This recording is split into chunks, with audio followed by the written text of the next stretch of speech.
Hello.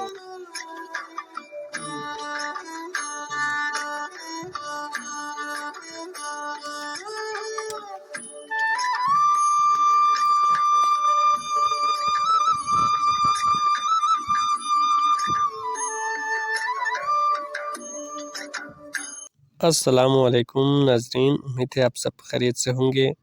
आज मैं आप लोगों को दिखाने वाला हूँ गिलगित बल्तिस्तान में काश्तकारी का प्रोसेस। यहाँ पर काश्तकारी उमूमन मार्च में होते हैं। काश्तकारी से पहले ज़मीन को हमवार किया जाता है और पानी दिया जाता है। हमवार करने के बाद उसके बाद जब पानी दे के 2 या 3 दिन के बाद जो खाद खेतों में पहले से पहुँचाए हुए होते हैं उसको पूरे खेत में फैलाया जाता है। ये देसी खाद होता है जो गाय के गोबर वगैरह से बने हुए हैं। ये खेतों को ज़रख़ेज़ करने में बहुत कारआमद होते हैं। यही वजह है कि मार्च के महीने में आप बल्तिस्तान आएंगे तो जगह जगह खेतों में आपको देसी खाद नज़र आएंगे। खाद फैलाने के बाद काश्तकारी शुरू किया जाता है। जो इसे सोनतब कहा जाता है। ये जो बीज है, बीज को डालते हैं फैला के। उसके बाद इस तरह से हम ज़मीन डालकर उसके ऊपर हमवार करते हैं।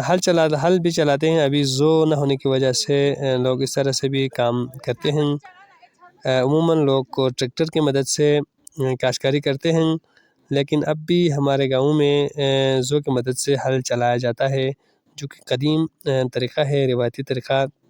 ज़ो की मदद से हल चलाकर बीज बोया जाता है। हल चलाने के बाद ज़मीन को हमवार किया जाता है। इसके लिए ख़ास तौर पर ज़मीन को हमवार करने के लिए एक आला बनाया गया होता है। उस आले को ब्रशिंग कहा जाता है। ब्रशिंग के मदद से पूरे ज़मीन को हमवार किया जाता है। उसके बाद 2 या 3 दिन के बाद ज़मीन पर क्यारियाँ बनाया जाता है। उसके बाद उसमें पानी दिया जाता है। इस तरह हमारे यहाँ जो तबतो है काश्तकारी है उसका सीज़न मुकम्मल होता है। कैसा लगा आप लोगों को ये वीडियो कमेंट सेक्शन में ज़रूर बता दीजिएगा और वीडियो को आखिर तक ज़रूर देख लीजिएगा। पसंद आए तो लाइक भी ज़रूर कीजिएगा।